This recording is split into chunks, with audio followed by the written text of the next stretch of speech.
Chapter 71 One small mistake. You are listening at novelfull.audio. With the carapace demon using his deadly scythe to support the weight of his body, Sunny was temporarily safe from its sharp blade. Of course, the monster had other means of attack. Each one of his towering legs was like a siege ram, dangerous and capable of devastating destruction. But at the moment, his position was too precarious to lash out with them. Sunny had at least a second to do whatever he wished to, with no risk involved. The only thing he had to avoid was going directly under the behemoth, thus putting himself in danger of being crushed to death by the demon's giant body. Coincidentally, that was exactly what he had to do. Crap, crap, crap. Glancing up at the massive armored creature, Sunny cursed and dashed forward. A moment later, he dove underneath the carapace demon, feeling the thick shadows swallow him whole. Instantly, Sunny was covered in cold sweat. There was nothing but polished metal and murderous intent above him now. All the monster had to do to turn the tiny human into a puddle of blood was to rest his body on the sand. Under the crushing weight, Sunny's organs would burst and his bones would turn to dust. There wouldn't be anything solid left of him at all, only a thin layer of bloody goo smeared across the ground. Not the best situation to find yourself in. With his nerves on the verge of melting, Sunny brandished his sword and rushed forward. His eyes were glued to the joints of carapace demon's legs. He was utterly focused, looking for the slightest movement. Waiting for it. With no room for error, Sunny pushed every unnecessary thought and emotion into the farthest corner of his mind, not allowing dread, doubt and his tendency to overthink things to slow him down even by a fraction of a second. Time moved excruciatingly slowly. It felt as though hours had passed, but in reality, it was only a couple of moments. Sunny was only at the second pair of the giant monster's legs. It was then that he finally noticed the almost imperceptible change in the demon's posture.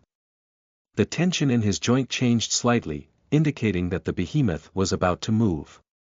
This was the sign that Sunny was both hoping for and terrified of. Now, his survival was wholly dependent on whether or not he was fast enough.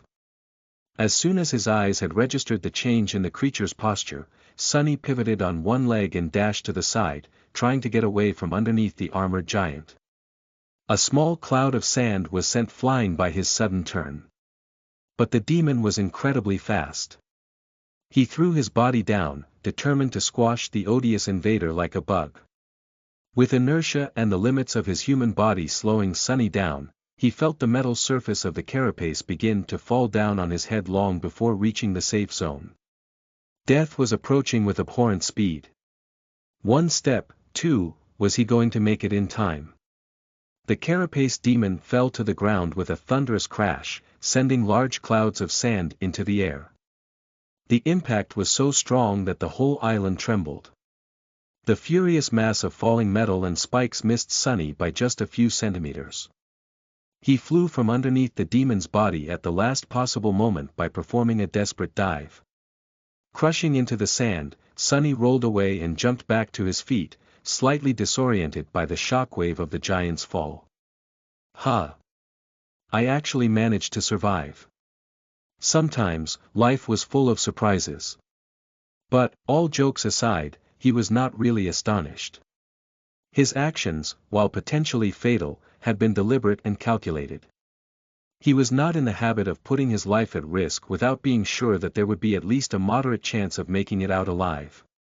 His actions were also always purposeful and pursued a specific goal. In this case, it was to bring the carapace demon down. Only by forcing the giant creature down to the ground, in reach of their blades, could they hope to kill it. In that sense, this dangerous gamble ended in resounding success. The bastard was now lying on his abdomen, his carapace and humanoid torso, where all the vital organs were situated, well in the changing star's attack range. Now Sunny just had to create an opening for her to deal the fatal blow, although he still had no idea about how she was planning to bypass the impenetrable barrier of the demon's armor. However, creating that opening was not going to be a trivial task.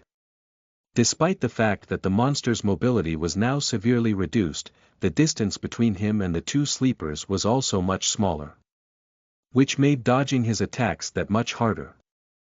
Sonny was about to experience that hardship for himself. He was barely back on his feet when the terrifying scythe flashed through the air, threatening to slice his body in half. Sonny had no idea how Nephi's was doing on the other side of the creature's enormous body against the pincer, but dealing with the scythe was almost beyond his abilities. The burning eye of the demon that followed his every move was not helping the situation at all. With very little time to react, Sonny did the only thing he could think of. He jumped as high as he could and pulled his legs up to his chest, performing a very awkward forward somersault. Because of the number of shadow fragments he had consumed and the physical enhancement brought by the shadow, the height of his jump was nothing short of impressive, by human standards. The scythe's blade whistled beneath Sonny, so close that he could feel the wind brushing against his face. Landing on the ground, he dashed forward. Sonny knew that the scythe would come back, but he had a second or two to change his position, getting in front of the behemoth. He had to make the giant creature forget about Nephi's completely and concentrate fully on dealing with him, and him alone. To do that, he had to get in range of both the scythe and the pincer. What a lovely task! Feeling that his time was running out, Sonny spun around and raised the azure blade. Just as he thought, the carapace demon was already bringing the scythe down at him again, this time in a ruthless horizontal thrust. The sharp tip of the scythe was flying through the air, aimed at his chest. However, he had slightly underestimated the demon's reaction time. As the result, there was already no time to dodge. One small mistake was the difference between life and death on the Forgotten Shore. The scene of their first fight against a carapace centurion flashed in Sonny's mind. The situation was eerily similar to this one, with the inescapable doom approaching him at the speed of lightning, too swift and close to be avoided. Brought by the blade of a carapace creature's scythe. But Sonny wasn't the same as he was before.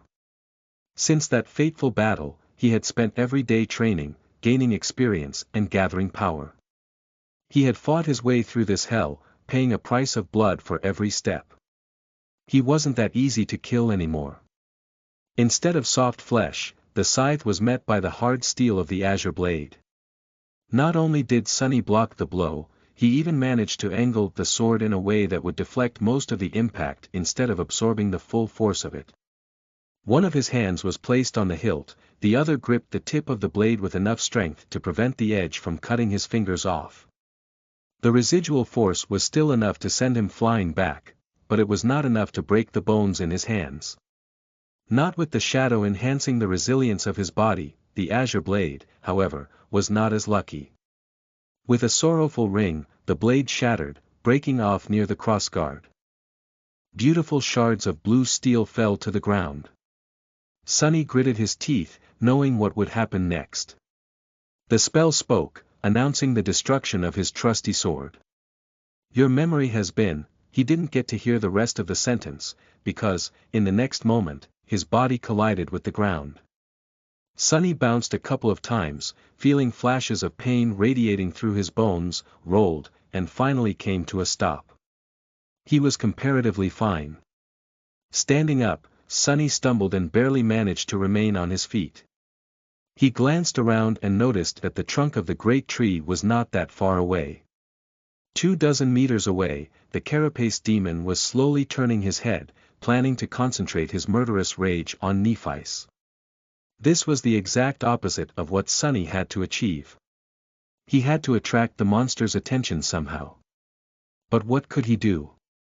As the remains of the azure blade began to shine with soft light in his hand, ready to disintegrate into a rain of sparks, Sonny raised his hand and threw the broken sword with as much force as he could gather. However, he didn't throw it at the demon. Instead, he threw it at the miraculous tree, as though trying to harm it. Not far away, the demon suddenly froze, even if only for a second. His scarlet eye followed the shining memory as it flew through the air, approaching the trunk of the great tree. Then the broken sword fell apart, turning into a shower of white sparks, which then disappeared without a trace. None of them even touched the obsidian bark. However, the azure blade had already fulfilled its purpose. It distracted the giant for a few precious moments. For Changing Star, that was more than enough. Chapter 72 Demon Slayers. You are listening at NovelFull.audio. As soon as the carapace demon froze, distracted by the feigned threat to the great tree, Nephice lunged forward. There was no hesitation, no doubt, not even the slightest pause between the moment her enemy had lowered his defenses and her reckless attack. Just like Sunny had been utterly focused on observing the monster's movements before, she had been watching and waiting for this exact moment since the beginning of the battle. Changing Star knew that, when the opportunity presents itself, it will only last for a second. Even that single second almost cost Sunny his life. Nephice wasn't going to waste it. Her graceful figure flew through the air like an arrow released from a powerful bow, almost leaving afterimages behind. The silver blade of her long sword glimmered, reflecting the light of dawn. The black and white armor seemed to turn into a blur. She was going all in, rushing at the enemy without leaving herself even the slightest chance to retreat. Things were happening too fast for Sunny to form a coherent thought. He could only watch, time slowing down to a crawl, a storm of emotions raging in his mind. The demon reacted almost immediately, recognizing the threat. But almost didn't count on a battlefield. A moment of distraction was all it took to lose everything. That one mistake, no matter how small, had been enough to seal his fate. If Nephice was really capable of breaking through the creature's indestructible carapace, that is. Otherwise, it was all for nothing, and they would be the ones dying, instead. The fearsome giant moved his scythe, trying to slice her apart. The pincer flashed from the other side, threatening to crush her body into pulp. But he was a fraction of a second too late. Changing Star was just a tiny bit faster. As she ran, something changed about the cadence of her steps. Sunny couldn't see her face behind the visor of her helmet, but if he could, he would see a grimace of agony contorting Neph's pale face. In the next moment, a soft white radiance ignited beneath the skin of her hands. However, this time, it didn't stay there. Instead, the white flame flowed outward, into the hilt of the silver sword, and then into its blade. The sword suddenly turned into a sharp radiant edge, burning with incandescent white light. It shined so brightly that Sunny felt the desire to close his eyes. However, the radiance wasn't soft and warm anymore. Instead, it seemed to be capable of reducing anything it touched to ash and sharp enough to cut the fabric of the world itself. Perhaps it was even sharp enough to cut the strings of fate. Sunny remembered how Nephice had described her aspect ability. It can be used for healing. Back then, he had suspected that this phrase of hers implied that there was more to it. He even marveled at how precious and rare such an ability would be. It seemed as though he was right. Changing Star's miraculous flame was capable of both healing and destroying. It possessed an enhancing effect similar to his own shadow control, at least when applied to weapons. Who knew what else it could do? An incredible ability indeed. Looking back, he understood that Nephice had not tortured herself in vain. All the time she pretended to meditate while enduring the excruciating agony of her flaw in secret were meant to make this moment possible. To give her enough fortitude to use this ability in battle without passing out from the pain. She succeeded. The question was, would that be enough? Was her sword strong enough to break the mighty carapace of the awakened demon? After all, no matter how incredible the ability, it was still powered by a weak dormant soul core of a lowly sleeper. They were about to find out. A few steps away from the carapace demon's towering torso, Nephice bent her legs and jumped, soaring high into the air. Her sword flashed forward in a vicious thrust, so fast that, for a moment, it looked like a beam of pure white sunlight. Then, it collided with the strange alloy of the giant's lustrous armor, right at the spot where his heart was supposed to be. Of course. Back when they were hiding in the dead Leviathan's empty spine, Cassie had told them about her vision. In that vision, she saw the carapace demon being attacked by a terrible creature of the deep dark sea. In the aftermath of the battle, the demon was severely wounded and on the verge of dying. The most horrible wound was on his chest, where the armor was torn apart and shattered, revealing the monster's beating heart. With time, all his injuries had healed. Except for this one. While the carapace of the demon seemed to have recovered, in truth, it was never fully restored. In this one spot, the armor was secretly weakened. And it was exactly to that spot that Nephis had delivered her blow. It didn't matter whether her radiant sword was really capable of breaking through the impregnable armor of the awakened creature, because she attacked the only weak spot on his body, the place where his armor had already been broken. With a flash of white light, the incandescent sword pierced through the metal of the demon's carapace and plunged into his body, unleashing a fury of fire inside the adamantine shell. It seemed as though the giant was suddenly illuminated from within, with beams of light shining through the cracks in his armor. For a moment, the surreal sight was burned into Sunny's mind. Then, Changing Star's sword had reached the carapace demon's heart and sliced it apart, incinerating everything around it and making the azure blood of the fearsome creature boil and evaporate. Sunny's legs buckled, and he gracelessly fell on his ass. Wah! We did it.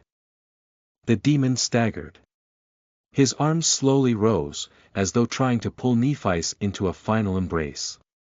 But then, as his body twitched, they fell to the ground. Neph landed in the sand and jumped back, ready to defend herself. But there was no need. The proud guardian of the Ashen Barrow was dying. The scarlet light in his one remaining eye was dimming, any semblance of intelligence quickly disappearing from his gaze. The demon heavily slumped, all remnants of strength abandoning his mighty body. Turning his head with incredible effort, he cast one last look on the great tree.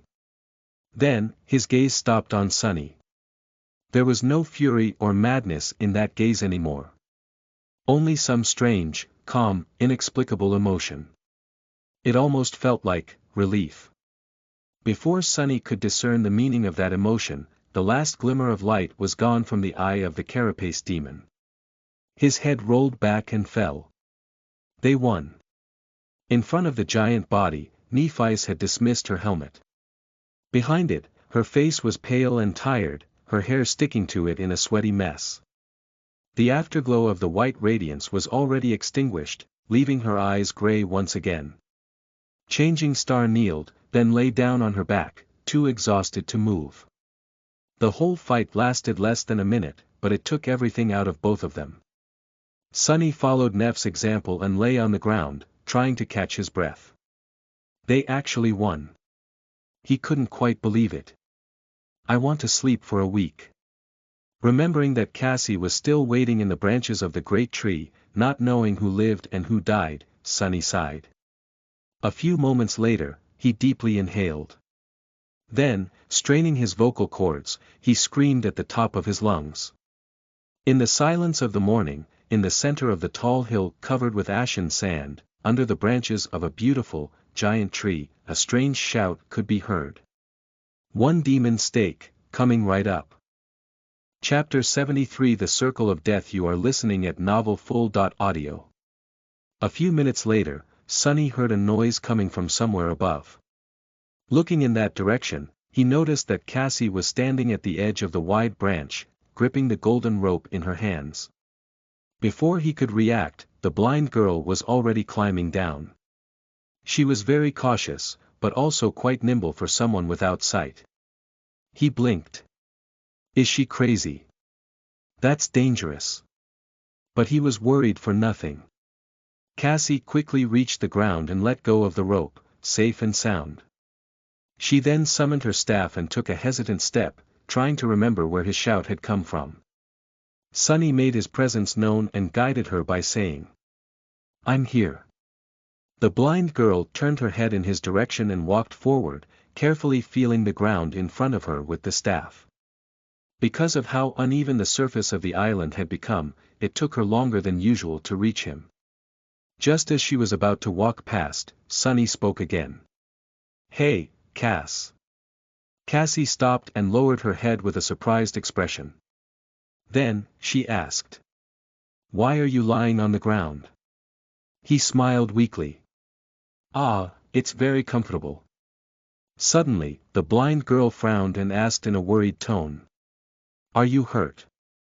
Sonny shook his head with a sigh. His sense of humor was not always appreciated. In fact, it had often landed him in hot water in the past. Just bruised all over. Nothing serious. I'm just really tired, that one was really intense. Since Cassie was still frowning, he thought for a moment and added. Neff is also fine. She's resting a bit further away. Finally, the delicate girl relaxed. Her face cleared, and she offered him a hesitant smile. You really killed that demon. Sonny cast a gaze at the giant corpse and closed his eyes. Yeah. He's very dead. Both of them were silent for some time. Sonny was on the verge of falling asleep when Cassie carefully asked. So, you're just going to continue lying here?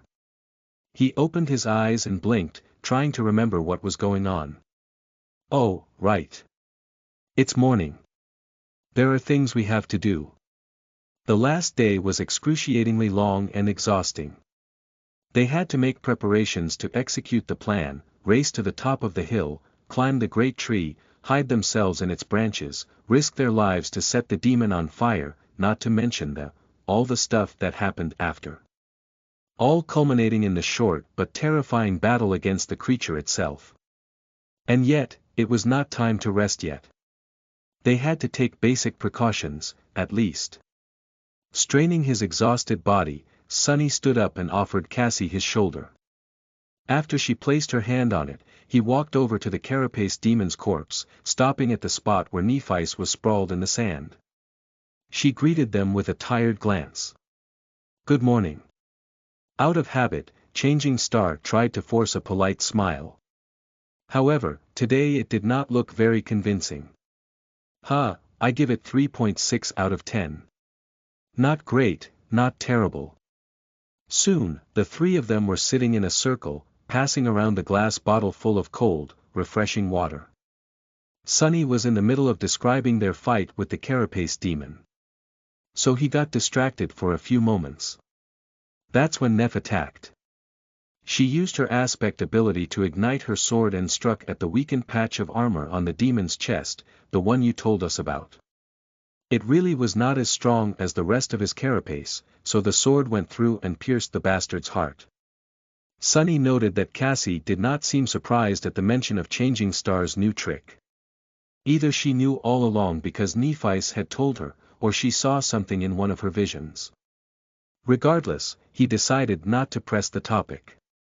The demon was already severely wounded from his fight with the thing from the sea, so it was enough to finish him off. A few seconds later, he was dead.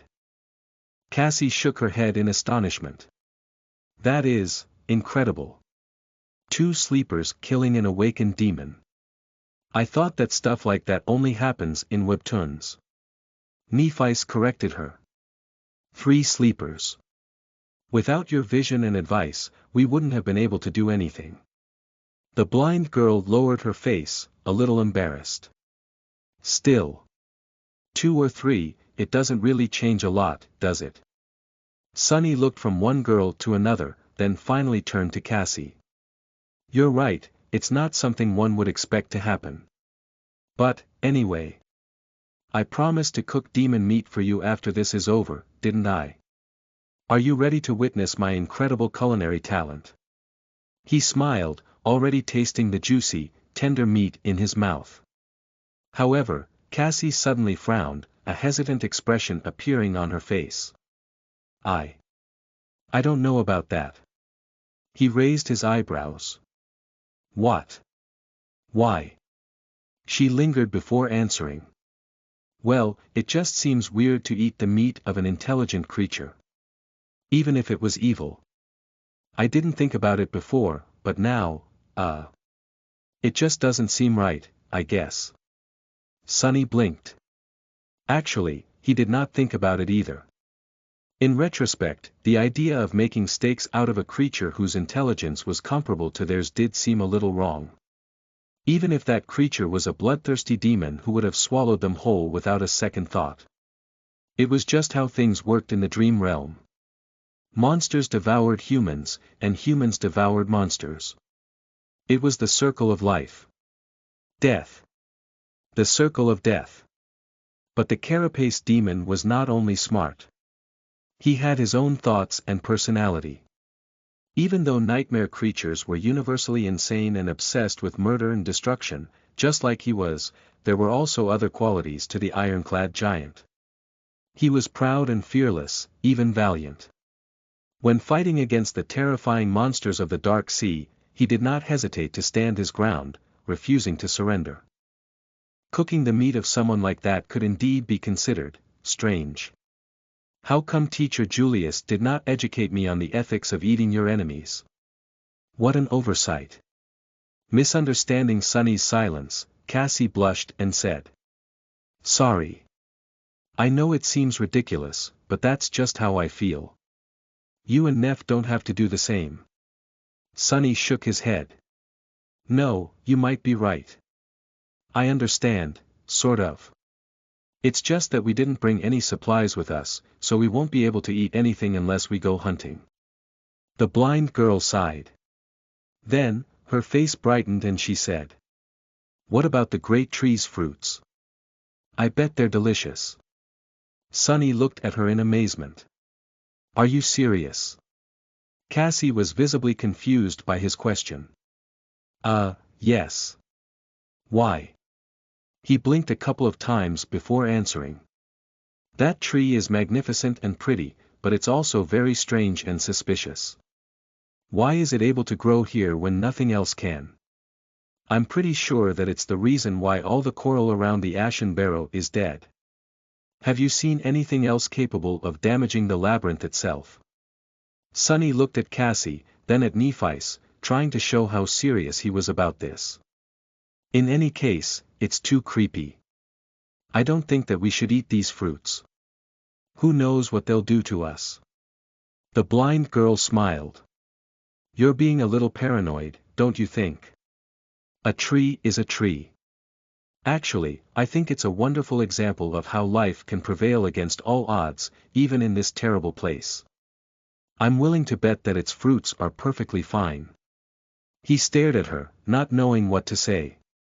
How could Cassie be so dismissive of his completely valid concern? That wasn't like her at all.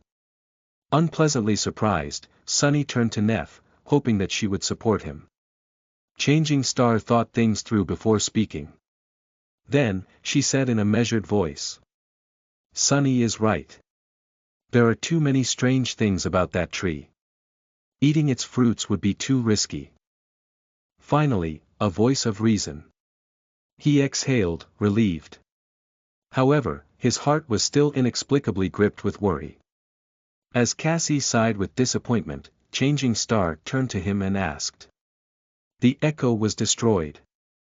Sunny's face darkened. He was still pained by the loss of his loyal scavenger. Yeah. The demon acted faster than I had expected. He killed it before I could do anything. Nephice frowned. Too bad. Our speed will be severely reduced. Have you no heart, woman? At least pretend to be sad. My poor echo is gone. His shadow shook its head, amazed at the childishness of its master.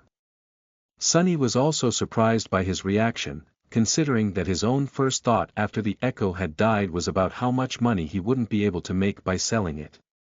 Yeah. It's a pity. Changing Star gave him a nod and then asked. You also lost your sword. Sunny sighed and gritted his teeth. Yes. It shattered when I blocked the demon's scythe. Which hurt even more than the death of his scavenger. Azure Blade was his first sword. He fought and trained with it for a long time. It was already like a part of him. And now it was gone. Nephice raised a hand. Well, you're in luck. I received a memory after killing the carapace demon. It's a weapon. Chapter 74 Midnight Shard. You are listening at NovelFull.audio. Sunny's heart skipped a bit. Instantly, he forgot all about the azure blade. Yes, that sword held a certain sentimental value, but who the hell cares about sentimentality? It came from a carapace scavenger, which wasn't bad at all for his current rank. Few sleepers got to wield awakened weapons. But this new memory came from an actual awakened demon. A demon.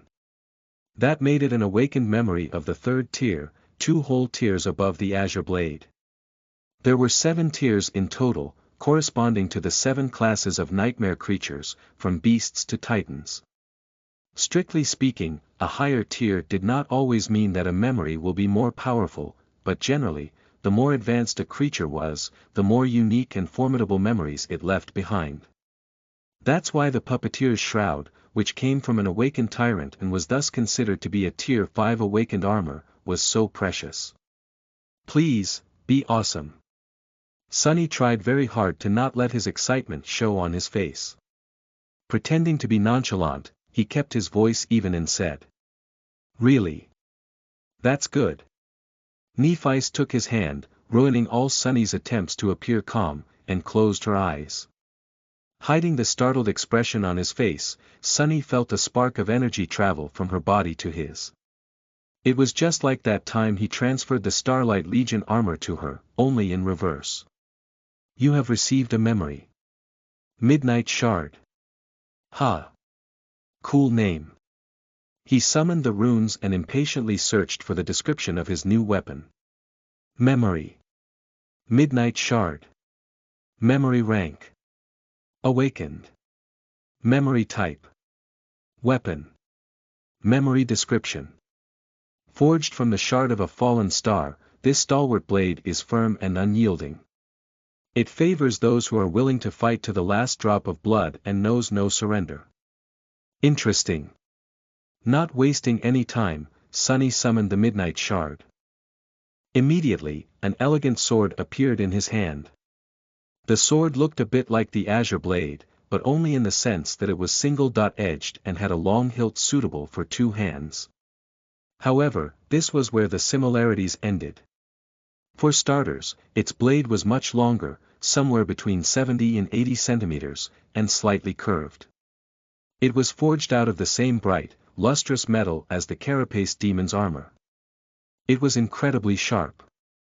The hilt was made out of polished black wood, quite similar in appearance to the onyx branches of the great tree. The crossguard was round in shape and more pronounced than that of the azure blade, offering better support and protection to the wielder's hand. The sword had no decorations, no ornaments, no embellishments. It was simple and austere, like a true weapon designed for battle and battle alone. It seemed to radiate a cold, fearsome aura. As soon as his hand touched the Midnight Shard, Sunny felt that this sword possessed an unbreakable will.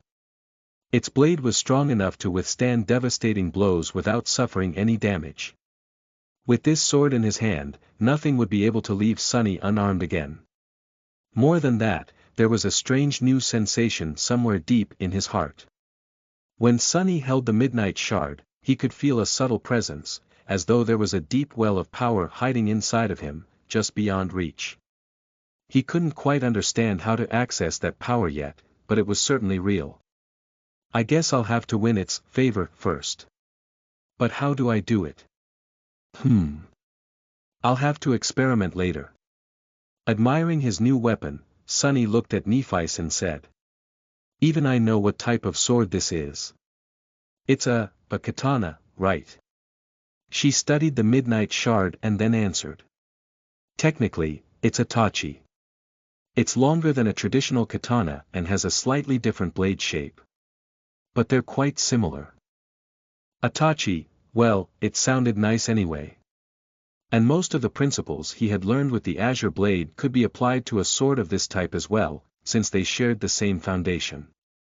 The new acquisition wasn't quite enough to make Sunny forget about the loss of the echo, but his mood did improve significantly. He liked the Midnight Shard a lot. There was beauty in its simple, resolute design. It was understated and deadly. Kind of like Sonny himself. It was a significant upgrade. Suddenly, a dark thought appeared in Sonny's mind. Glancing at Nephi's, he cleared his throat and said after a bit of hesitation. It's a very nice weapon. Tier 3, no less. Are you sure that you don't want to keep it for yourself? Changing Star was the one to deal the final blow to the Carapace demon, after all. By right, the memory belonged to her. But Sonny really hoped that she would refuse. Nephi shook her head. I already have a sword. It suits me. Inwardly, Sonny sighed with relief. Good, he thought. Makes you wonder, though, if she's unwilling to exchange her longsword for a tier 3 weapon, then what is the tier of that silver sword of hers? He didn't buy the idea that it simply suited Changing Star better even for a second. She had told him herself that the principle of using these types of swords was basically the same. Upgrading to the Midnight Shard and giving the old weapon to Sonny would not have caused her any problem. The only reason she would refuse it was that it would have been a downgrade, instead. Once again, he became curious about the exact circumstances of how Neph had gotten her true name. To receive his own, Sonny had to kill an awakened tyrant. Could it be possible that she had done the same? Or even, something more incredible. But he was too tired to try and fish for information. They all were. Afraid that the strange winged creature they had seen devouring a dead centurion would appear again, this time to claim the remains of the Carapace demon, the three sleepers relocated to a far side of the island and hid behind the trunk of the great tree. Only when they were sure that nothing would be able to notice them from above did they finally allow the exhaustion to prevail and went to sleep. Sonny fell into dreamless darkness almost instantly, happy to finally be able to rest. However, this time something strange happened. He actually saw a dream. Strange, Sonny thought. This isn't supposed to happen in the dream realm, right? Then, there was no more time to think. Chapter 75 Broken Dreams. You are listening at NovelFull.audio. Sonny woke up from the insistent sense of alarm coming from his shadow. Groggy and disoriented, he opened his eyes and sat up. What's wrong? He looked down at the shadow and saw it repeatedly pointing up with a tense expression on its, well, it didn't have a face. He could just tell that it was nervous. Trouble. Sonny looked up and saw nothing but the scarlet leaves of the great tree. The sky was hidden, but he could easily tell that the sun was still up. It seemed that he was asleep for just a few hours. There was no threat anywhere in sight. He frowned. What got you so spooked? The shadow just pointed up again, seemingly irritated by his stupidity. Sonny blinked a couple of times and addressed it again. High in the tree. Higher. In the sky. Finally satisfied, the shadow crossed its arms. Something dangerous is above the island, that creepy raven thing again. He had to check, but why did he feel as though he was forgetting something? Sonny scowled, trying to understand where this feeling of missing something important had come from. What was there to miss? He was asleep, then woke up and conversed with the shadow. Asleep. Suddenly, he remembered bits and pieces of a strange dream. At least it seemed like a dream, was it? People weren't supposed to dream in the dream realm. It was just how things worked. From what he knew, only Cassie seemed to be an exception from this rule. He didn't remember much about this supposed dream of his, with even the remaining fragments already fading from his memory. There was a woman grabbing him by the shoulders, an expression of horror and panic on her face. She was saying something, but he couldn't hear what. No, not a woman. It was Cassie. Yes, it was her. And the thing she was saying.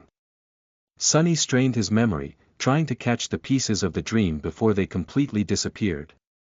Yeah, I think she was saying, Suddenly, he could clearly hear Cassie's frightened, tense voice as she was hurriedly telling him to remember something, repeating the same sentence over and over again in a begging tone.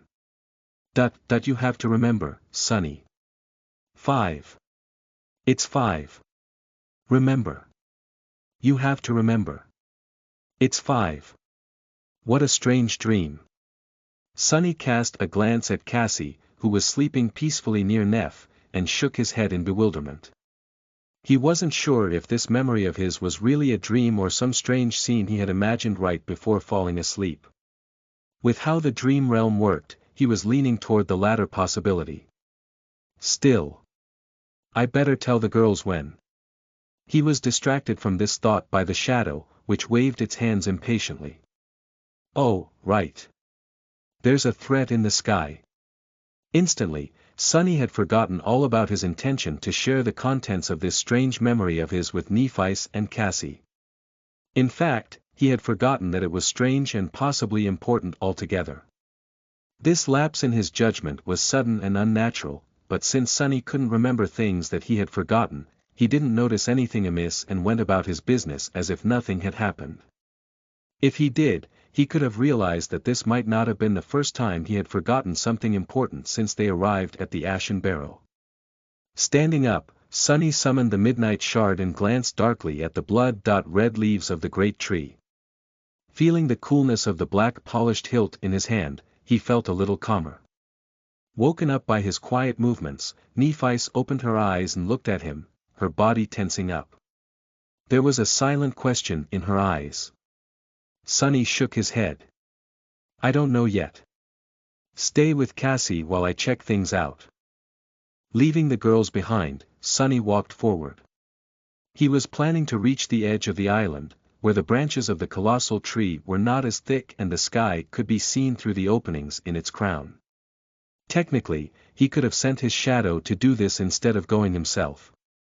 But in situations like this, where the danger was unknown, Sonny usually preferred to keep the shadow close by in case he needed to use it. Reaching the eastern slope of the Ashen Barrow, he carefully looked up, still hidden in the shadow of the great tree. Up above in the vast gray sky, a small black dot was circling around the island. Sonny's chest became heavy with weariness. Back when the terrible winged beast had first appeared, it looked exactly like this from the distance. Leaving the shadow behind to keep watch on the black dot, he returned and briefly told Nephi and Cassie about his discovery. Right now, it's just flying above the island. I don't know if it's the same creature or not, and when it is going to land. Changing Star frowned. Last time, it wasn't very interested in searching for live prey. Perhaps it's mostly a carrion eater, and thus is only interested in the carapace demon's carcass. Cassie offered her own opinion. Maybe we're too weak and little to satiate it. After all, it never came for the corpses of the scavengers we had slain. As if eating mere beasts is beneath it. Sonny shook his head. Back then, it did come for the carapace centurion's meat. But it took a few scavengers with it as well before leaving. So it'll be too optimistic to think that this abomination will not try to devour us too if given a chance. Nephi thought for a while, then gave him a nod. You're right. The best course of action would be to stay away from the carapace demon for now and hide when it decides to land. Then, looking up, she added. But first, we must observe it to make sure that it's the same creature and confirm its intentions. Not having an argument against this logic, Sonny led the girls to the spot where he had left his shadow.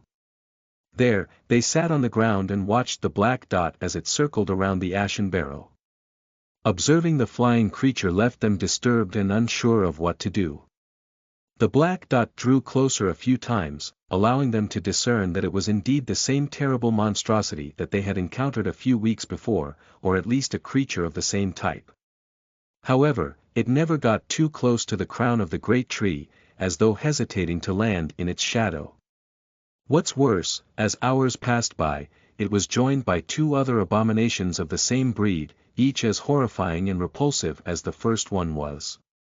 Now, 3 black dots were circling in the skies above their heads, filling Sonny's heart with dread.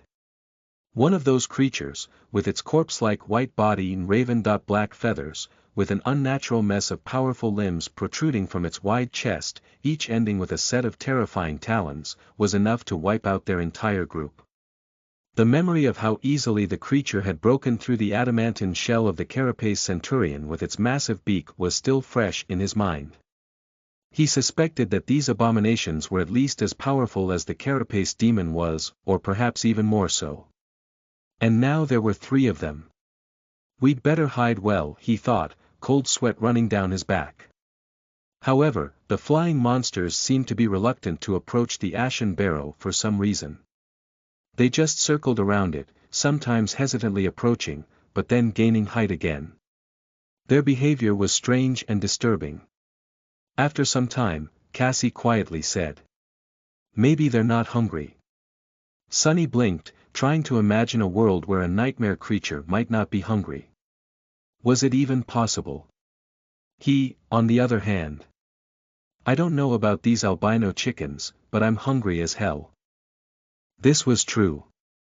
The 3 of them had not eaten anything since yesterday.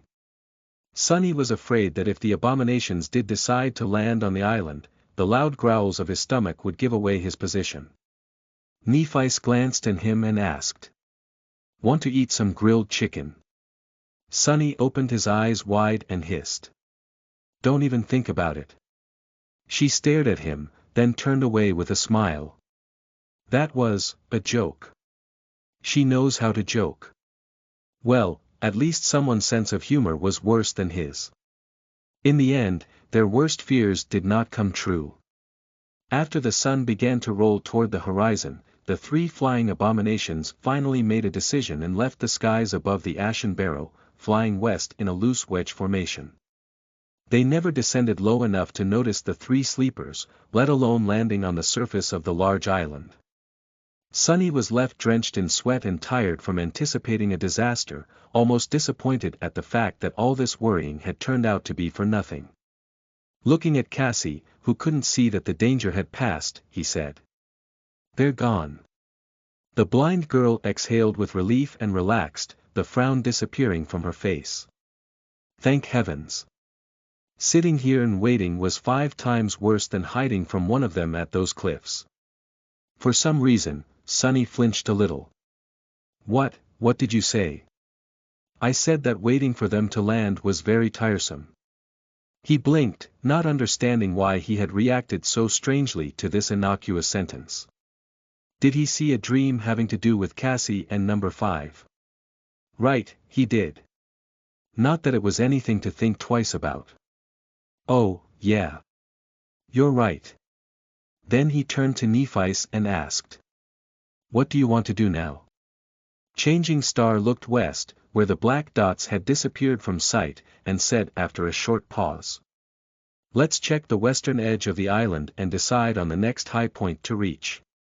Sunny shrugged, not having any objections. Cassie smiled. "Good idea. Who knows, maybe we'll finally see the walls of the castle." Soon, they had crossed the island and approached its western slope. Here, the ground was raised just before plunging down, forming a natural rampart that hid the landscape from their eyes. Nephice was the first to climb up and reach the top. Sunny was just behind her when he felt that something was wrong. Changing Star's posture was somehow strange, stiff and rigid, as though she had suddenly turned to stone. Stepping on the ashen surface of the natural rampart, he worriedly looked at Nephice and noticed a grim, resentful expression on her face. He had never seen her in such a state before.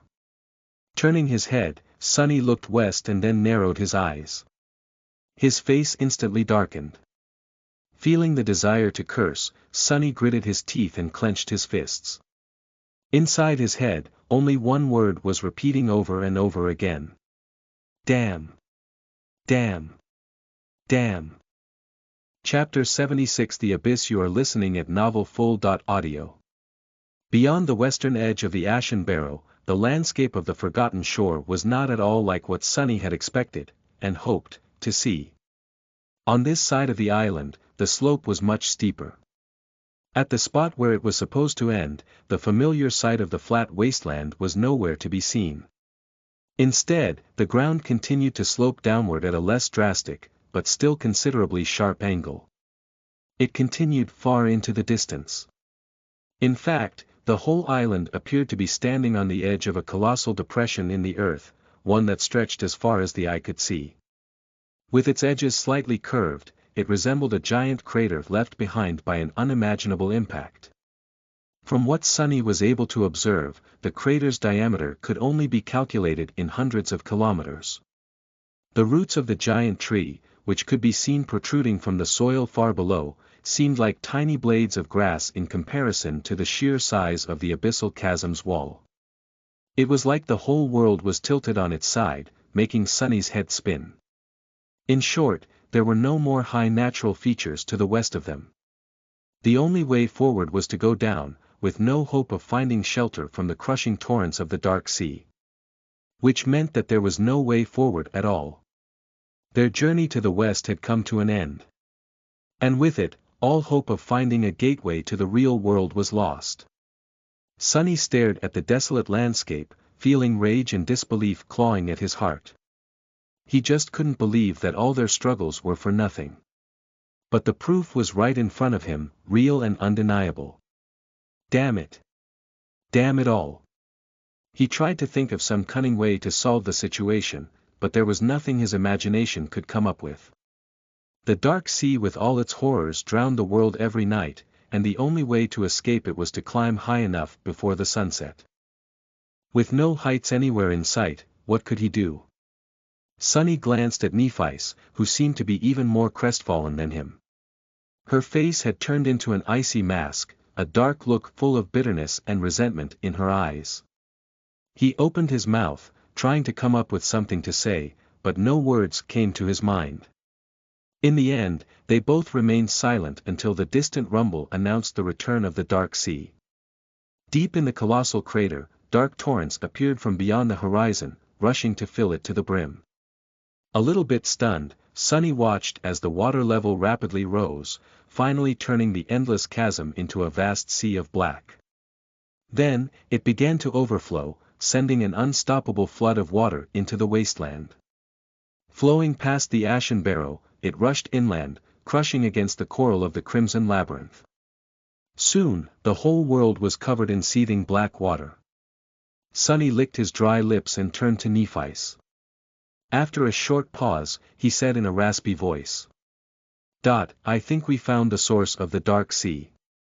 She lingered, watching the last rays of sunshine slowly disappear from the sky, then turned to him with a grim expression on her face. Let's head back. All three of them felt lost and heartbroken because of the terrible discovery. Cassie in particular seemed to be utterly shocked. It doesn't make sense, it just doesn't, she mumbled on their way to camp. How could it be? Gripping Sunny's shoulder, she quickened her step and asked. Are you sure that there's nothing higher than the sea level out there? Are you absolutely sure? He sighed, feeling his mood turning even darker than before. Yes. We looked quite thoroughly. The whole land just goes down, down, and down. It stretches to the horizon, as far as we could see, in all directions except for the east. The Ashen Barrow is right on the edge. The blind girl shook her head. But how could it be? I've seen that we had reached the castle. There must be a way. Sunny remained silent, not knowing how to answer. If there really was a way, he had no idea about it. After a few seconds, Nephise answered instead of him. We will try to come up with something tomorrow. Worst case scenario, we'll have to go around the whole thing. Sunny trembled at the thought. A journey like that would take months. To circle around the colossal crater, they would have to cover many times more distance than they had in the prior weeks, each day bringing the risk of stumbling onto something beyond their ability to resist. And each night bringing the risk of something stumbling onto them. The chances of surviving several months in this hellish place were nothing if not abyssal. Ha. Abyssal. With a grimace, he tried to not think of the worst-case scenario. The darkness of the falling night was not the best environment for scary thoughts. Tomorrow. We'll rest, recharge, and think of something tomorrow. It is just like Cassie said, since she saw us entering the castle, there must be a way. They reached their temporary camp just before the sun had completely disappeared. Lying on the makeshift bed of fallen leaves, Sunny tiredly closed his eyes and thought. I hope I won't see any dreams today. Then, he slightly frowned. Dreams. Since when am I capable of dreaming in this place? Oh, right, there was that one dream, or was it a memory? What was it about again? I can't seem to remember. With that thought disappearing from his mind, he fell asleep. In the morning, the mood between the three of them was pretty somber. No one seemed to want to talk or do anything, aimlessly staring at the ground or the rustling leaves of the great tree. In addition to the blow of yesterday's revelation, they were also hungry. The corpse of the carapace demon was starting to look more and more appealing, at least to Sunny. However, he was still not at the point of breaking his promise to Cassie. Finally, Nephice broke the silence. Standing up, she looked up with grim resolution and said. I'm going to climb to the top of the tree and take a look around. Maybe I'll notice something that we missed from up high. Sunny stared at the giant tree, suddenly feeling incredibly small. It was truly enormous. The ashen barrow itself was already much taller than the giant knight statue and every other shelter they had seen, and the tree almost dwarfed it in size. Climbing all the way up would take a lot of time and effort. But maybe she would really be able to notice something from that incredible height. He scratched the back of his head and said. All right. But be careful. Keep an eye on the sky. If you notice those winged abominations again, come back down. Changing Star gave him a nod and headed for the tree.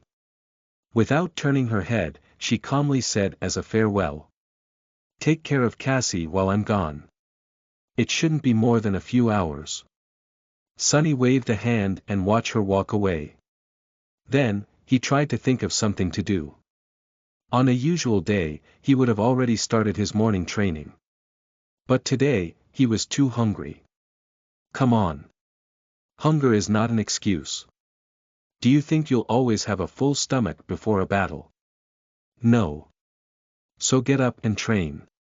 Don't you want to try how the midnight shard feels in your hand? With a sigh, Sunny got up. He trained for an hour, enjoying the swift and reliable feeling of his new sword. The long tachi was truly incredible. It was light, maneuverable, and unrelenting. Its edge sang as it cut the air. Sunny already felt as though it was a part of him. His movements were fluid and measured, almost elegant. After the training session was over, he decided to do something useful. Walking over to the carapace demon's corpse, Sunny spent some time prying the soul shard out of it. In the end, he gathered all three of the crystals with some effort and stashed them into the seaweed rucksack. What to do now?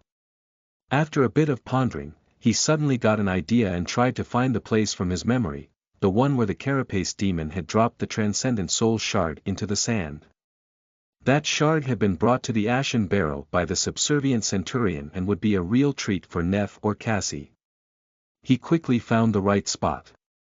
However, no matter how hard Sunny looked, he couldn't find the alluring crystal. In the process, a couple more hours had passed by. Stand. It was quite large. Where could it be? He was determined to continue the search. But, at that moment, the shadow that he had left with Cassie noticed movement in the branches of the great tree. Nephice was back. Sunny walked back to the camp, thinking about what she had found. Was there hope for them after all? Or was there only more bad news? By the time he returned, Neff and Cassie were sitting on the ground with relaxed expressions on their faces. She saw something. Sunny thought, suddenly excited. But in the next second, his eyes widened. The two girls were holding something in their hands, their lips painted red. They were Eating. They were eating the fruits of the great tree. Chapter 77 Enthralled. You are listening at NovelFull.audio. Sonny stumbled and looked at his companions in utter shock. Nephi and Cassie were each holding a large, round, glistening fruit. The skin of these fruits was smooth and black as onyx, while the succulent insides were red as ruby. Their hands, chins and lips were smeared with red juice, making it look as though they were feasting on blood. The air was filled with an alluring, sweet aroma. Sonny recoiled. But his stomach involuntarily growled, reminding him how hungry he was. Nephi looked at Sonny and offered him a relaxed smile. "Hey!" He stared at her, lost for words. Finally, after a few seconds had passed, Sonny collected himself and screamed. "What do you mean, hey? What the hell are you doing?" His voice was loud, full of disbelief and anger. Both Neph and Cassie turned to face him. They were visibly confused. "Why are you shouting?" Sonny gaped at them, feeling like he had lost his mind. Why were they so nonchalant about this? What was going on here? Trying to find some sense in the situation, he took a cautious step forward and looked at Nephi. Wait, what was he thinking about? He was so hungry. It was hard to concentrate on anything except for food. Shaking off the unexpected memory lapse, Sonny remembered what he was about to say and pressed. "Why did you change your mind?" Changing Star frowned. "Changed my mind. About what?" He clenched his teeth, thinking that she was trying to fool him. "About the fruits. I thought we had agreed to avoid eating them." Nephi blinked, a confused expression appearing on her face. "Did we? Why?" Sonny opened his mouth to answer, but then froze. Actually, why did they make that agreement? I can't quite remember. He was sure that there was a reason, but his memory was completely blank. There definitely was an agreement, wasn't there? He was pretty sure that there was, at least up until a few moments ago. Now, however, did he imagine the whole thing? There really was no reason not to eat the alluring fruits. Especially when the three of them were so hungry. No, wait, that's not right. Are you alright, Sonny? He flinched and glanced at Nephi, who was looking at him with concern. Suddenly, Sonny felt lost and confused. What were they talking about? Something about some sort of agreement. What agreement? Not knowing how to answer, he just stood there with a frown on his face and pouted. "Ugh, this is embarrassing. Did I completely space out while she was talking to me?" Fortunately, Cassie quickly came to his rescue. She always knew how to make the situation less awkward. "Are you angry because we started eating without you?" He looked at her and noticed the big, delicious fruit in her hands. His stomach growled. "So hungry." I guess." Cassie smiled and pointed to the ground, where another fruit was placed on the pile of fallen leaves. Her teeth were smeared with red juice. "Don't worry. Neph brought 3 of them, 1 for each." How nice of her. Sonny picked up the fruit, looked at it, and took a bite without thinking. Instantly, his mouth was filled with delightful, cool sweetness. The succulent, juicy fruit was probably the most delicious thing he had ever tasted. It was both nourishing and refreshing, with rich texture and soft, lingering aftertaste. The ruby flesh practically melted on his tongue, making his whole body tingle. It was pure joy in the form of a fruit. Wow! Despite his delight, Sonny felt disturbed for some reason. Something was very wrong about the whole situation, but what? Taking another bite, he frowned and tried to understand the source of this anxious feeling. It was hard to think about anything except for how heavenly the fruit of the soul tree tasted, but he forced himself to concentrate. Soul tree. Since when? Wait, don't get distracted. Sonny was finally able to pinpoint the source of the strangeness. It was his shadow. When he reached out to pick up the fruit, the shadow did not copy his movements, as though reluctant to touch it. Even now it was motionless, refusing to mimic him eating the fruit. Weird. What is it with this guy? Sunny took one more bite and looked at the shadow, lost in thought. The shadow had an eccentric temper, but it rarely did something without a reason. If it didn't like the fruit, there had to be something wrong with the fruit. Sunny frowned, suddenly feeling a sense of dread grip his heart. There was something wrong with the... Damn, why is it so hard to think about this stuff? There was something wrong with the fruit. Why would there? Wait, is this why I screamed at Nephis? She broke an agreement. What was the agreement? Sunny was at the precipice of remembering something very important. He felt as though he just needed to pull on the thread, and the whole truth would reveal itself. Something terrible was going to happen if he failed. But then, Sunny got distracted. Something unexpected happened, something that required his full attention. Instantly, he somehow forgot all about the problem with the soul tree's fruits. Because at that moment, the spell was talking into his ear. Your shadow grows stronger. What?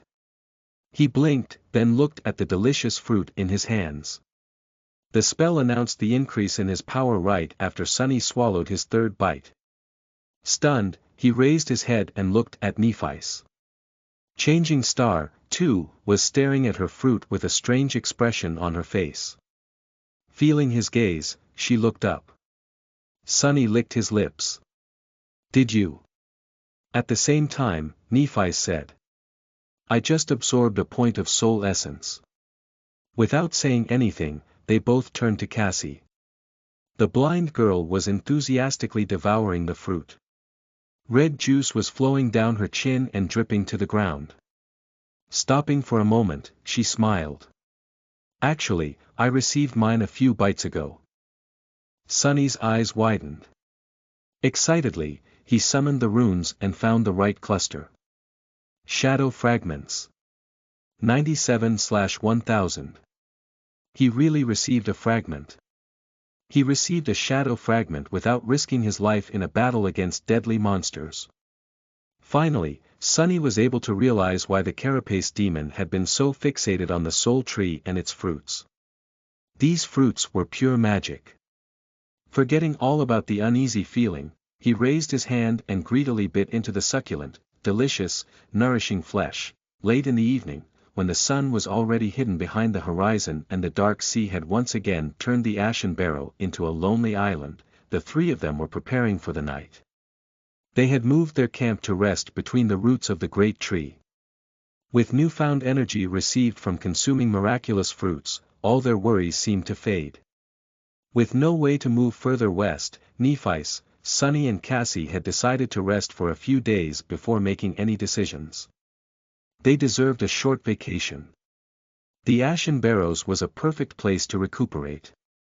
There were no monsters in the surrounding wasteland, it was large enough to protect them from the horrors of the sea, and they had plenty of food thanks to the soul tree.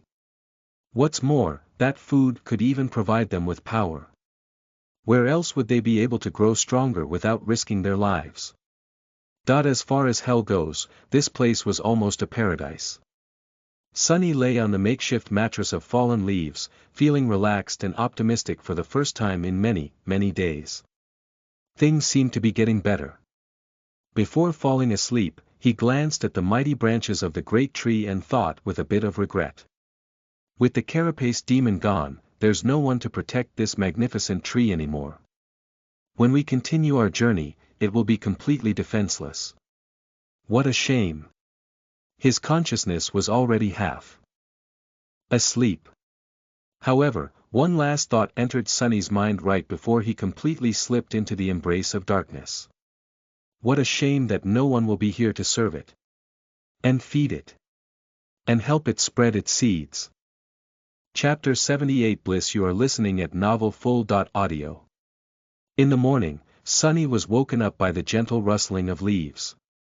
Opening his eyes, he saw rays of sunshine falling through the scarlet crown of the soul tree, painting the world in soft shades of pink. The sight was beautiful and tranquil. It felt as though none of the dangers and terrors of the dream realm could reach him here. A soft breeze touched his skin, bringing with it coolness and the smell of fallen leaves. For the first time in a long while, Sunny felt at peace. Is this what a vacation feels like? If so, their decision to have one was the best decision ever. He sat up with a yawn and lazily looked around. Cassie and Nephice were already awake. Seeing them put a smile on Sunny's face. Why the hell am I grinning? Shaking his head, Sunny put on a serious expression and said, "Good morning." The girls greeted him. Then, Nephice slightly tilted her head and asked, "Hey. Do you remember why we didn't leave anyone to keep watch last night?" Sunny blinked. Indeed, why hadn't anyone guarded the camp? No. I guess we were too tired. Plus, it's so safe here. Why deprive ourselves of sleep? She frowned. Sunny expected Changing Star to berate them, but, unexpectedly, she just shrugged. That I guess. Ha. That's not like her. Am I not the only one in a great mood? To make Neff feel better, he pointed down and said, "Don't worry. My shadow would have warned us if anything had happened." She seemed to have forgotten about her question already, returning to whatever she had been doing before. All three of them were easily distracted these days. Sunny sighed. "So, what are you guys going to do today?" Cassie turned to him with a smile and answered in a teasing tone. "Nothing. We're on vacation, remember? So we're just going to rest and relax." Sounds like a plan. Speaking about plans. At that moment, Cassie scowled and said with a comically strict expression. "You too, Sunny. You are not allowed to plan, plot and scheme. Just sit back and enjoy the day." "All right." Sunny scratched the back of his head. "All right." He felt as though he was forgetting something. But what? Looking at Nephice, Sunny hesitated and asked. "Remind me, why did you climb the soul tree yesterday?" She glanced at him in confusion. I don't really remember." "To get the fruits." Sunny smiled at the mention of the miraculous fruits and nodded. "Yeah. That makes sense." A few days passed by. Sunny, Nephice and Cassie spent them idling away, not concerned with anything in the world. Their tired bodies and minds needed time to rest. They slept until noon, ate the delightful fruits and sat around a fire, talking or simply soaking in the warmth. Sometimes, they would play games or engage in other forms of entertainment. Other times, they would keep to themselves, enjoying the almost forgotten feeling of privacy. Sunny had been a loner for most of his life, so these past few weeks that he had spent side by side with other people, without even a minute to himself, were a taxing experience. He relished the opportunity to be alone with his thoughts once again. Luckily, the island was large enough for the three of them to stay apart if they didn't wish to be disturbed. Not that it happened often. At first, he had expected that lazing around doing nothing would very quickly grow boring, but surprisingly, it did not. He felt perfectly fine simply laying on the ground and staring at the gently swaying branches of the soul tree, caught in a blissful reverie. In moments like these, he would lose track of time, often realizing that entire hours had passed only when the sun was about to set. The concept of time, in general, had become strangely hard to grasp. Sunny wasn't entirely sure how many days they had spent on the peaceful island. He was pretty sure that it was less than a week, but couldn't remember the exact amount. Not being able to remember something had become a common occurrence. All three of them were turning increasingly absent-minded and forgetful. Sometimes, Sunny would catch himself straining to remember details of his previous life or notice the strangeness of their behavior. But a minute later, he would forget about these concerns, distracted by some innocuous thought or occurrence. His memory was becoming hazier and hazier. The only clear things in it were how delicious and refreshing the magical fruits were, how pleasant it was to live under the shade of the soul tree, and how magnificent it was. The tree was beautiful, benevolent and generous. It protected them from the cursed blight of the Crimson Labyrinth, kept the monsters away and provided nourishment both for their bodies and for their soul cores. Sunny was becoming increasingly convinced that finding the majestic soul tree was a true blessing. The thought of leaving its gifts behind and returning to the horror of the outside world seemed less and less attractive. Why leave when they were perfectly happy here? Well, at least two of them were. While Nephice was as carefree and tranquil as Sunny and Cassie in the beginning, as time went by, she grew strangely despondent and gloomy. It seemed as though she had reverted back to her old, distant and unsociable self. Instead of chatting or relaxing with them, Changing Star ended up spending most of her time sitting on the western edge of the island alone, staring into the distance with bleak eyes. Sunny had no idea what was wrong. He was worried about her. Not even the frequent, insistent lapses of memory managed to overcome his concern about Neff. On one of the evenings, Sunny approached the western slope of the island, feeling as though his head was about to split from pain. For some reason, he kept forgetting the reason for this visit on the way here. It took all of his willpower to hold on to his intentions. He wanted to check on Nephice. Just like always, she was sitting at the ridge of the western edge, gazing into the distance. Sunny climbed onto the ridge and sat down, looking at her with hesitation. "Hey, Neff." Changing Star glanced at him. Her indifferent expression was back, making any attempt to understand her true emotions futile. However, it was clear that she was not all right. "Hey." Sunny scratched the back of his head. Was he seeing things, or was her hair a bit longer than before? "Why aren't you enjoying the vacation?" Changing Star frowned. "After a while," she said. "Don't we need to keep moving west?" He raised his eyebrows, surprised. "West? What is in the west?" Neff's frown deepened, turning into a scowl. I don't remember. But I feel. She grew silent, then said quietly. "I feel like I have to do something very important. Abandon the soul tree. What a strange idea." Sunny pondered for some time, trying to understand where she got the idea that they had to move somewhere. Finally, he asked. "Why west, of all directions?" Nephice turned to him. There was a strange, pained expression on her face. Gritting her teeth, she whispered.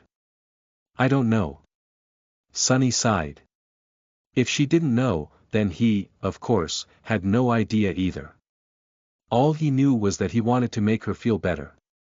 But how? Sunny frowned, trying to think of a way. He felt that there was something very obvious that he was forgetting. Something that would instantly erase Neff's suffering. When the realization hit him, he froze. Of course. How could I forget? The answer was so clear. He just had to climb the soul tree and find an especially juicy fruit for her to eat. Chapter 79 Twist of Fate. You are listening at NovelFull.audio. It was already dark when Sunny returned to the great tree. Cassie was asleep, snuggled comfortably under her cloak. There was a peaceful smile on her face. Sweet dreams. She wasn't bothered by her terrible visions in a long time. Everything became better since they decided to stay on the tranquil island. Everything except for Neff's mood. She didn't even bother to return to camp today, staying at the western edge of the barrow. Sunny didn't like that she was so close to the black water. He sighed. I need to get some tasty fruits for her as soon as possible. She definitely would not be able to stay sad after eating the magical fruits. They were so sweet and delicious. Sunny began salivating just from thinking about them. Maybe I'll find one for myself, too. In the beginning, they took turns climbing to the lower branches of the soul tree to gather fruits.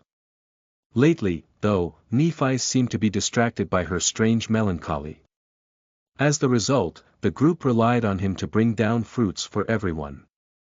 He had already picked the lowest branches clean, choosing the ripest fruits first.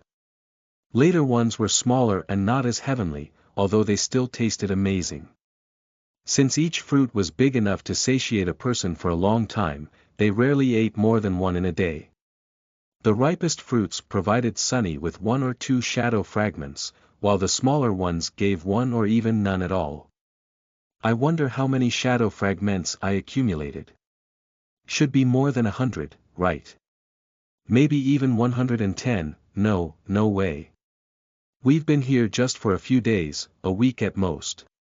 He could just summon the runes and check, but somehow that thought didn't even occur to him. If it did, he would have been horrified. Forgetting all about the shadow fragments, Sunny looked up and scratched the back of his head. Initially, he was planning to climb the tree in the morning and explore higher than he had previously gone, looking for the best, most delicious fruit possible to give to Neff. But after thinking about it, he decided to not wait until the night was over. He could see perfectly in the dark, after all. And this way, he would be able to give Changing Star a delightful present much sooner. Stepping close to the trunk of the miraculous tree, Sunny began climbing. The first stretch was the most difficult since he had nothing to grab except for small cracks and bumps on the smooth, obsidian bark. Reaching the branches required a lot of effort. However, he was already accustomed to it.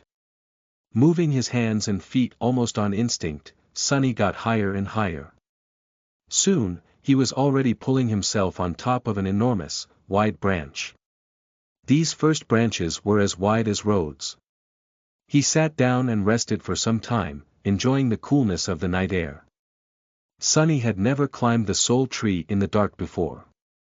Without the bright sunbeams falling through the leaves, it looked strangely different. The vibrant magnificence was gone, replaced with eerie stillness. The rustling of scarlet leaves did not seem calming and tranquil anymore. In fact, it made Sunny shudder. It sounded like thousands and thousands of trapped souls, all screaming in agony. What's up with me today? How can I even think of such things? What a fool. Good thing that the great tree can't hear me, otherwise, I'd be so ashamed. Please forgive me, Soul Tree. Shaking his head, Sunny stood up and continued climbing. He was very disappointed in himself. After all the good things that the tree had given them, he had stupidly doubted its benevolence, its greatness, its desire to devour, always ravenous, always growing, starving, hungry, forever. How ungrateful. Why did he even begin to think about, what exactly was he thinking about? Sunny frowned, failing to recall his train of thought. Ugh, whatever. I'm here to find a tasty fruit for Neff, not practice my reasoning. Climbing higher and higher, he soon abandoned the area that they had explored before. The crown of the great tree was vast enough to form a maze of its own. The large branches grew chaotically in all directions, twisting and crossing each other, with thick foliage blocking lines of sight and making any attempt of looking for the fruits difficult and time-consuming. Still, Sunny was determined to continue. He figured that if he went really high, where sunlight was denser, the fruits would be much riper. They had never tried a fruit from the higher branches. If he could find a really amazing one, Nephis would have to change her mind and abandon her strange thoughts of leaving the island. After all, these fruits were magical. Maybe she'll even smile. Encouraged, Sunny continued climbing. Time slowly passed. After a long while, Sunny finally decided that he had climbed high enough. He wasn't sure how many hours ago he had started the ascent, but judging by the soreness of his muscles and the visibly diminished width of the branches, he was somewhere in the upper part of the tree. Stepping on one of the branches, he slowly walked forward and looked from side to side. Searching for the fruits was not easy. It required good perception and patience. And a great sense of equilibrium, of course. Falling from this height would not be a great experience. In fact, it would be his last. Carefully observing the surroundings, Sunny moved further and further away from the trunk of the great tree. The branches were softly swaying under his feet. A few times, he jumped from one to another, causing a change in the melody of rustling leaves. On the way, he noticed several hanging fruits. They looked ripe and delicious, but none of them was really special. And he wanted to find the most wonderful fruit possible.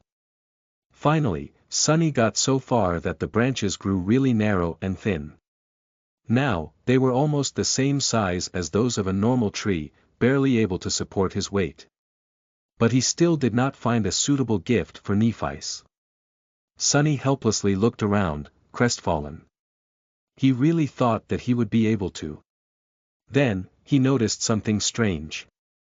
Some distance away from him, the branches just above the one he was standing on were twisted downward, as though weighed down by something. However, he couldn't quite see what it was behind the almost impenetrable wall of leaves. In fact, he only noticed the anomaly because it was dark.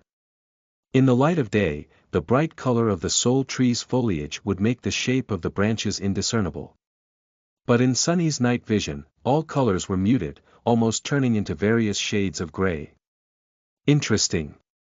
Jumping, he grabbed onto a higher branch and pulled himself up. Then, careful not to fall, Sunny approached the leaf barrier and forced his way through. In the process, he had to enhance his strength and agility with the help of the shadow, otherwise, he would either have had to turn back or tumble down to his death. Finally, he freed himself from the last layer of leaves and took a step forward. Then, Sunny froze, his eyes opening wide with wonder. Right in front of him, hidden from the world in the secretive pocket of twisted branches, a giant, elaborate bird nest rested between the scarlet leaves. Chapter 80 Spirit of Exploration. You are listening at NovelFull.audio. The nest was spherical in shape, with a round hole at the center of it. Usually, such a nest would be made out of grass and twigs, but this one was constructed from the branches of the great tree, each at least as thick as a man's arm. These branches were twisted and interwoven together in a chaotic pattern, creating gapless, onyx-black walls. Sunny had never seen anything like it. Birds were a rare sight in the real world, let alone giant ones. The size of the entrance into the nest was large enough for a small truck to pass through. The nest itself was several times bigger. Wow! For a second, he felt a sense of fear, afraid that the giant bird was somewhere near. But then his fears disappeared. The nest looked abandoned. It was ancient and empty, some of its parts already on the verge of collapse. It was as though thousands of years had passed since anyone had been in this hidden, secretive place. The air was filled with the feeling of lonesomeness and desolation. Makes sense. If I barely managed to pass through the leaves, how would a giant monster do it without leaving a giant hole in the barrier? Sunny hesitated, caution and curiosity wrestling against each other inside his heart. On one hand, exploring ancient nests was not the best of ideas anywhere, let alone inside the dream realm. It posed great risks. On the other hand, it also could lead to a great reward. Plus, wasn't it just too damn interesting? In the end, Sunny decided to climb inside the nest to satiate his curiosity. He had convinced himself that it was safe following an unexpected train of thought. In his warped state of mind, Sunny was convinced that the soul tree was a great and benevolent being, one that protected them from the terrible threats hiding in the outside world. If so, how could anything having to do with the great tree be unsafe? Moving closer to the entrance of the nest, he balanced on the edge of the branch and tried to look inside. However, he wasn't tall enough to see anything except for the inner side of the nest's roof. Since his position was pretty precarious, Sunny decided not to delay the inevitable and jumped, throwing himself up and over the lip of the entrance. A moment later, he landed on a soft surface. The lower part of the nest was covered in a thick cushion of white, silky spiderwebs. Time had made them brittle and pliable like sand. There was so much spiderweb around that, for a moment, Sunny thought that he had fallen into a giant white cocoon. But no, it was just a nest. And there, in the center of it, was a... Sunny blinked. At the center of the nest, there was an egg. A giant, ancient egg that was as tall as he was, gray and seemingly lifeless, as though turned to stone by the passage of time. Forgetting to breathe, Sunny looked around, making sure that there was nothing, and no one, else around. But no, the giant nest was empty and silent, with not even a stray shadow hiding anywhere in sight. How fascinating! Sunny felt strangely excited. The feeling of discovering something incredible, something that no one except for him had ever seen, filled him with a deep sense of wonder and satisfaction. He had never known that there was such a side to him, one full of an explorer's passion. Let's check this thing out. Walking on the soft silk, Sunny slowly circled the massive egg and studied it. At a first glance, it seemed to be made of stone. The surface of the egg was colored in various shades of gray, which were overlaid over each other like moving clouds. This pattern was strangely beautiful, giving the egg a mysterious aura. But overall, it was just big and smooth. Sunny scratched the back of his head, then stepped closer and put his hand on the surface of the egg. Immediately, he felt a strong sense of astonishment. The egg was warm to the touch. Is it still alive? In the next second, Sunny felt a strange pull affecting his core. It was as though the egg was trying to steal his life force.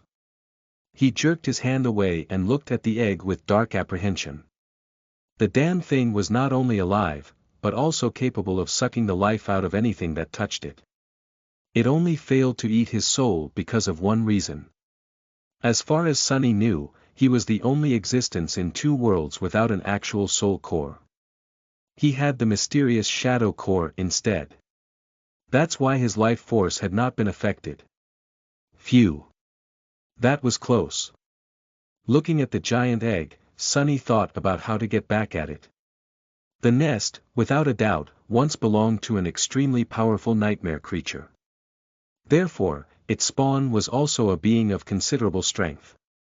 However, due to some unknown reason, that being had not been able to hatch and was left behind by its parent, destined to remain trapped within the egg for all eternity. Or at least until some unfortunate fool came close enough to feed it with soul essence and give it enough power to break free. Luckily, I'm not a fool. Wait, maybe I am. His decisions have been very strange lately. He couldn't quite explain some of them, including this latest one. It was as though his thinking ability had been reduced. Whatever. I'm still smarter than a damn egg.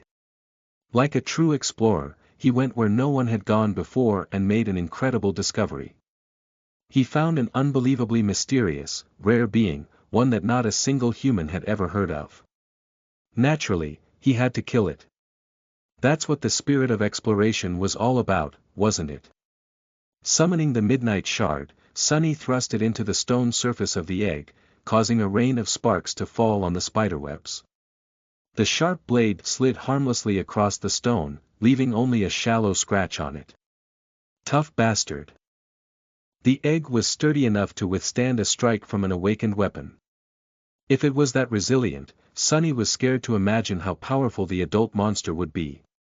It was definitely not an average nightmare creature. But then, he was not an average sleeper. His shadow flowed from his hands onto the midnight shard, turning the polished metal of the blade black and lusterless. Immediately, a cold aura radiated from the sword, making it feel sharp enough to cut the world apart. Stepping forward, Sunny raised the shard above his head and sliced down, delivering a crushing blow. Enhanced by the shadow, the dark blade bit into the stone surface of the egg and split it apart. Cracks ran through the giant stone egg as Sunny's sword plunged into it. A flash of sinister crimson light shined through the cracks, then disappeared, leaving behind nothing but darkness. A torrent of viscous, black liquid flowed onto the white spiderwebs. In the ensuing silence, Sunny heard the spell's bewitching voice. You have slain a great devil, vile thieving bird spawn. Your shadow grows stronger, BDNVL.M, you have received a memory.